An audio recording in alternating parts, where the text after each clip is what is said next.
नमस्ते दोस्त। क्या आप अपने दोस्तों से मिलने की तुलना में अकेले रहना और इंस्टाग्राम पर यूट्यूब शॉर्ट्स रील्स देखना प्रेफर कर रहे हैं? क्या आप अपने शरीर से, उसके रंग से, उसके आकार से, मोटे हैं या पतले हैं, इससे लगातार डिससेटिस्फाइड, असंतुष्ट रहने लगे हैं? या फिर क्या आपकी नज़र वीडियोस देखते समय, लोगों से बात करते समय उनके फोरग्राउंड और संदेश की बजाय उनके बैकग्राउंड पर, उनके फ़ोन पर, उनकी कार पर, इन सारी चीज़ों पर ज़्यादा जा रही है? यदि हाँ, तो आपको सावधान होने की ज़रूरत है और इस वीडियो को बहुत ध्यान से देखने की ज़रूरत है।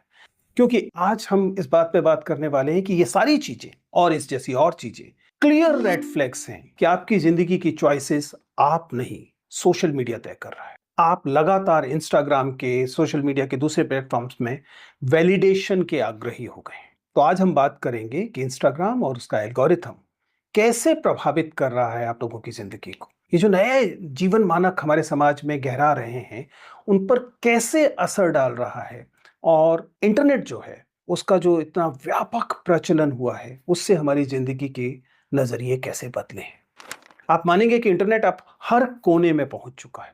अब आपके पास स्मार्टफ़ोन्स हैं देश के अलग-अलग हिस्सों में, जिन्हें हम रिमोट माना करते थे, जिनमें चिट्ठियाँ पहुँचने में कई साल लगते थे। अब मैसेजेस इमीडिएटली पहुँच रहे हैं, तुरंत पहुँच रहे हैं, क्योंकि लोगों के हाथ में स्मार्टफ़ोन है, क्योंकि लोगों को इंटरनेट से कनेक्टिविटी है। और इसके साथ ज़ाहिर है कि कई छोटी-मोटी दूसरी चीज़ें जुड़ी हैं इस बीच में, जैसे डेटा सस्ता हुआ, तो सस्ते डेटा प्लान्स ने सब लोगों तक वह डिजिटल दुनिया को पहुँचा दिया, जिस डिजिटल दुनिया को पहले बहुत ही संपन्न लोग थे, उनको ही वह मिल पाता था। और इससे बाकी जो चीज़ें बदली हैं, सो बदली हैं। एक महत्वपूर्ण चीज़ ये हुई है कि अब लोगों के घर पर, उनकी स्क्रीन पर दूसरे लोगों की ज़िंदगी परोसी जा रही है। और ये जब दूसरे लोगों की ज़िंदगी परोसी जा रही है, कई बार वो वैध ज़िंदगी है, कई बार वो नकली ज़िंदगी है। लेकिन इससे देखने वाले व्यक्ति की, जो कि इस सारे कंटेंट को कंज़्यूम कर रहा है, उसकी आकांक्षाओं का स्वरूप बदल रहा है। मेरे पास लगातार विद्यार्थी आते हैं और जो सबसे ग्लेयरिंग चीज़ मुझे इन विद्यार्थियों में दिखाई देती है, अपने पब्लिक फंडेड इन यूनिवर्सिटी के विद्यार्थियों में, वह उनकी ज़िंदगी की लाइफ़स्टाइल और उनकी जो वास्तविक आर्थिक स्थिति है, उसमें एक बड़ा अंतराल का होना या अंतराल दिखाने की कोशिश होना दिखाई देता है। यानी कि वे विद्यार्थी जो फॉर्म्स को देखकर हमें पता है कि इन विद्यार्थियों की घर की मासिक आमदनी 20,000 है, 25,000 है, उनके हाथ में 15,000 रुपए का या 20,000 रुपए का फ़ोन दिखाई देता है, या उनके कपड़ों पर यह प्रभाव दिखाई देता है कि जो वे अफ़ोर्ड कर सकते हैं, उससे कहीं ज़्यादा महँगा या कम से कम महँगा दिखने वाला जो उनके वस्त्र हैं या एक्सेसरीज़ हैं, वो उनमें दिखाई देती है। एक तरह से अपनी ज़िंदगी को अपग्रेड करने की वह चाह, जिसमें कि लग्ज़री दिखाई दे, जिसमें कि ऐश्वर्य दिखाई दे, जिसमें कि अपनी पहुँच से ज़्यादा का सामर्थ्य दिखाई दे, यह कोशिश दिखाई देती है। कारण क्या है? क्यों हमें अपने वर्तमान स्थिति से कहीं ज़्यादा अमीर दिखने की चाह है, कहीं ज़्यादा संपन्न दिखने की चाह है? ऐसा क्या है? इसकी वजह वही स्क्रीन है जो आपके हाथ में लगातार है। क्योंकि हम लगातार एक कांस्टेंट कंपैरिजन में हैं। हम दूसरों की जिंदगी से अपनी जिंदगी की तुलना कर रहे हैं, और ये जिंदगी की तुलना हमारे विचारों की तुलना नहीं है। ये जिंदगी की तुलना हमारे मूल्यों की तुलना नहीं है, ज्ञान की तुलना नहीं है, समझ की तुलना नहीं है, अनुभव की तुलना नहीं है। यह केवल और केवल जो इंस्टाग्राम की स्क्रीन पर दिखने वाला रंग है, इंस्टाग्राम की स्क्रीन पर दिखने वाली जो लाइफस्टाइल है, उसकी तुलना है। और हम लगातार उस तनाव में हैं जब हम देख रहे हैं कि अमुक व्यक्ति के बैकग्राउंड में जो चीज दिखाई दे रही थी और हमारा बैकग्राउंड जो है वह मैच नहीं कर रहा है। इन दोनों के बीच तुलना नहीं हो पा रही है। हमारा बैकग्राउंड कुछ कम संपन्न, कम ऐश्वर्य से भरा हुआ दिखाई देता है। जाहिर है कि इसमें बहुत सारी दूसरी इच्छाएं भी हैं। जो लोग इंस्टाग्राम पर रील बना रहे हैं, शॉर्ट्स बना रहे हैं, उनकी इच्छा तो समझ में आती है कि वे वायरल होना चाहते हैं, वे ज्यादा से ज्यादा लोगों तक पहुंचना चाहते हैं, वो अपनी पहचान जो है वह उसका वह रूप दिखाना चाहते हैं जिसमें कि वे सुखी दिखाई दें, खुश दिखाई दें, संपन्न दिखाई दें, मटेरियल पोजेशंस उनके पास ज्यादा से ज्यादा हों, उनके पास ऐसे उनके जो आर्थिक स्थिति है उससे भी ज्यादा स्थितियां, जो उन आर्थिक स्थितियों से विषमता से भरी हुई है, जो उससे भिन्न है, ऐसे अमीर गजेट्स, ऐसे फोन, ऐसे दूसरे डिजिटल गजेट्स या फैशन एसेसरीज दिखाई दें, इसकी कोशिश की जाती है। अब दिक्कत यह है कि इससे एक विचित्र स्थिति पैदा हुई है। अगर आप इंस्टाग्राम की इन रील्स को, शॉर्ट्स को, वीडियोस को देखें तो ऐसा लगता है कि मानो तमाम इन्फ्लुएंसर्स एकदम पिक्चर परफेक्ट लाइफ जी रहे हैं। उनकी जिंदगी जो है उसमें कोई कष्ट नहीं है, उसमें कोई दुख नहीं है, कोई संघर्ष नहीं है, एकदम चमचमाती हुई जिंदगी है। जबकि सच्चाई यह है कि दरअसल किसी की जिंदगी ऐसी नहीं होती। चाहे कोई व्यक्ति आपको कितना भी प्रसन्न दिखाई दे रहा है, कितना भी संपन्न दिखाई दे रहा है, हमेशा उसके पीछे कुछ छिपा रह जाता है या छिपा लिया जाता है।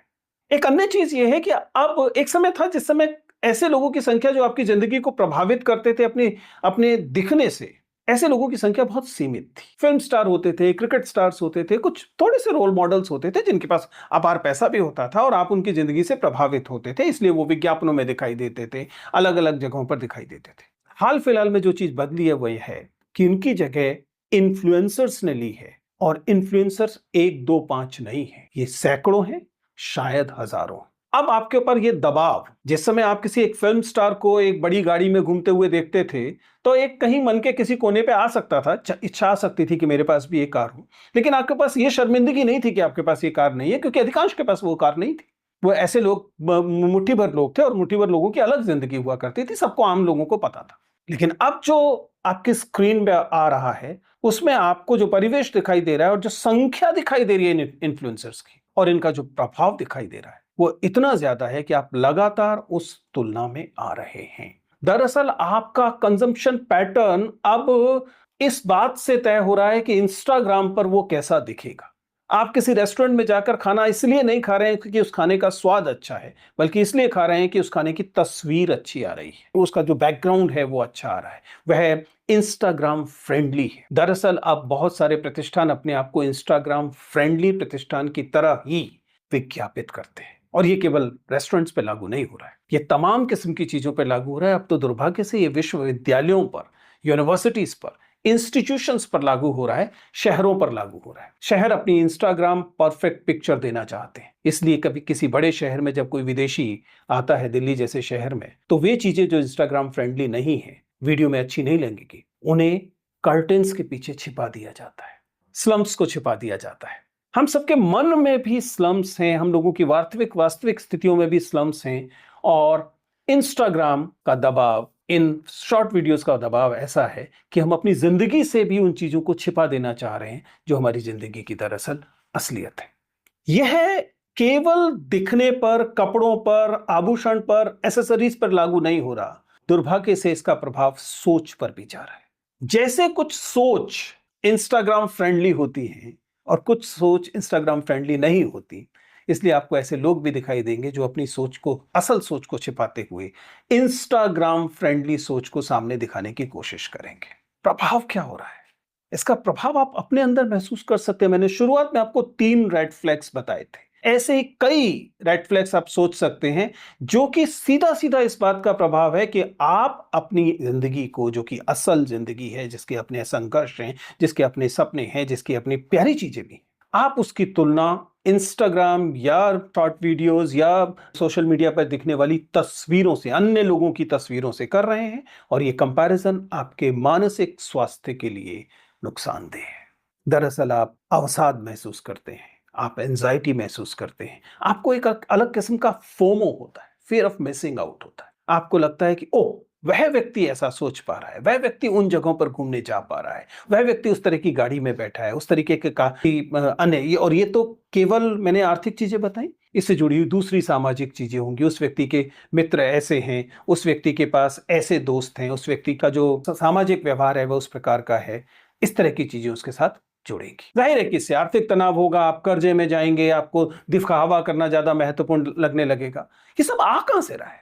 ये सब आ रहा है कि बजाय अपने निकट के 4 लोगों का वैलिडेशन, जैसा कि हम हमेशा चाहते थे, आप जब छोटे बच्चे थे और आप एक बड़ा सा कदम भी ले लेते थे, रास्ते में एक छोटी सी बाधा आई, आप उसे पार करके दिखाते थे, तो आप अपनी गर्दन तोड़ के मोड़कर अपनी मम्मी की तरफ देखते थे, आप अपने पिता की तरफ देखते थे, क्योंकि एक छोटा बच्चा अपने माता पिता से वैलिडेशन चाहता है।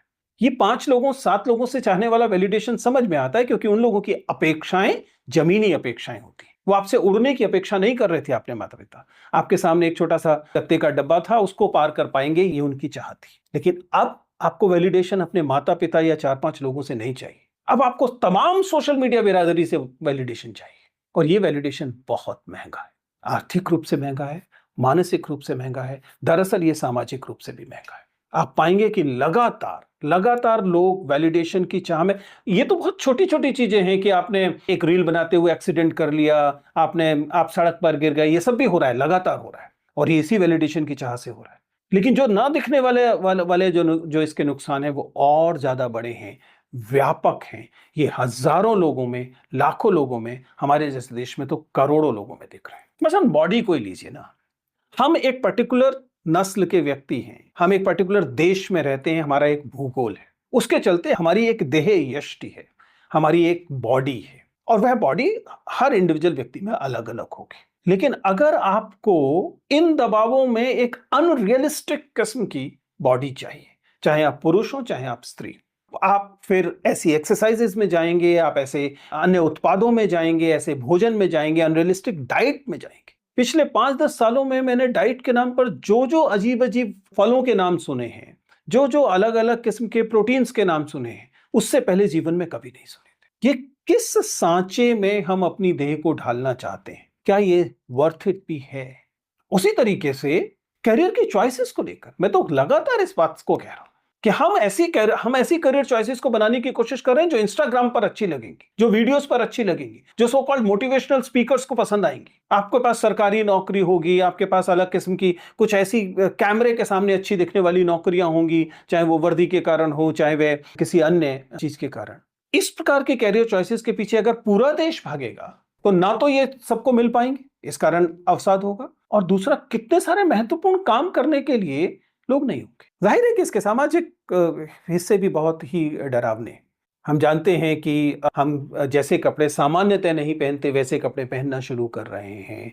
हम शरीर को लेकर हमारी जो सोच है वो कम स्वस्थ हो गई है। रिलेशनशिप्स को लेकर सोच जो है वो थोड़ी सी कम स्वस्थ हो गई है। वल्गैरिटी, नग्नता, अश्लीलता की भी जो आरोप हैं वो लगते ही हैं। सवाल है हम करें क्या?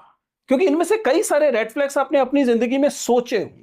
सोचिए, मैंने पहले भी एक बार कहा है कि 1 मिनट के लिए अपने फोन को दूसरे कमरे में रखाइए और इस कमरे में आकर बैठिए। आपके ध्यान का कितना हिस्सा उस फोन की तरफ गया है? अगर ये अनरियलिस्टिकली ज्यादा है, अगर आप अपने फोन को 2 घंटे या 4 घंटे के लिए भी नहीं भूल पा रहे हैं, तो इसका मतलब है कि वह एक रेड फ्लैग दिखाई दे रहा है और आपको दरअसल डिजिटल डिटॉक्स की जरूरत है। लेकिन मामला डिजिटल डिटॉक्स भर का नहीं है।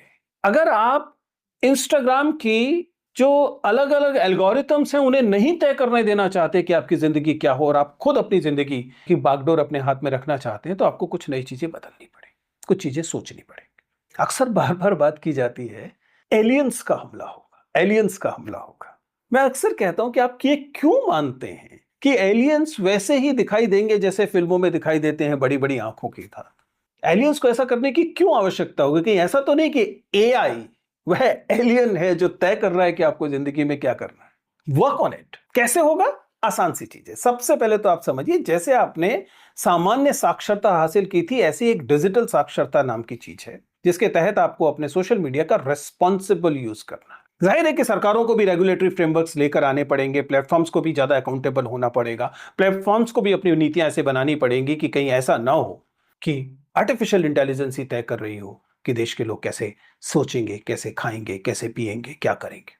अपने मानसिक स्वास्थ्य को, ये अगला बिंदु है जो आप ध्यान रखेंगे, अपने मानसिक स्वास्थ्य को किसी भी अन्य चीज पर प्रायोरिटी दीजिए। अगर मदद की जरूरत है तो मदद मांगने में शर्मिंदगी मत रहिए। काउंसलर की जरूरत है, काउंसलर के पास जाइए।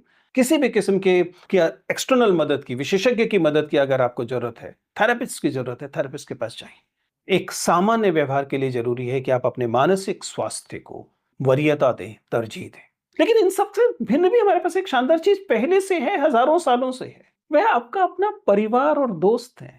परिवारों और दोस्तों से मिलने और उनके साथ प्रेमिल व्यवहार करने के लिए आपको किसी स्क्रीन की जरूरत नहीं है। हाथ मिलाइए हेलो लिखने की बजाय, और आप पाएंगे कि आपके ये कनेक्शंस और स्ट्रांग हो रहे हैं। और यही कनेक्शन आपका इंश्योरेंस है, यही कनेक्शन दरअसल आपका बीमा है कि आप इस तरह की जो डिजिटल स्थितियां हैं उनसे कैसे बचेंगे। तो कुल मिलाकर जिस जिस कंटेंट को आप कंज्यूम कर रहे हैं उस कंटेंट पर क्रिटिकल थिंकिंग वाली नजर डालिए। आलोचनात्मक विवेक के साथ उसे सोचिए कि कहीं ऐसा तो नहीं कि वह आपको थोड़ा थोड़ा करके ढालने की कोशिश कर रहा है। अगर हां, तो वह हार्मफुल कंटेंट है। क्या कंटेंट ऐसा तो नहीं जो आपके वर्तमान मूल्यों से सीधा टकरा रहा है? अगर हां, तो थोड़ा सावधान हो जाइए। मैं ये नहीं कह रहा मत बदलिए, थोड़ा सा सावधान हो जाइए। कुल मिलाकर टेक्नोलॉजी को तय मत करने दीजिए, आर्टिफिशियल इंटेलिजेंस को तय मत करने दीजिए, एल्गोरिथम्स को तय मत करने दीजिए कि आप क्या खाएंगे, क्या पिएंगे, कैसे रहेंगे और अंततः आप कैसे सोचेंगे। अगर आपके मन में इनको लेकर कोई भी सवाल है तो प्लीज कमेंट्स में बताइएगा।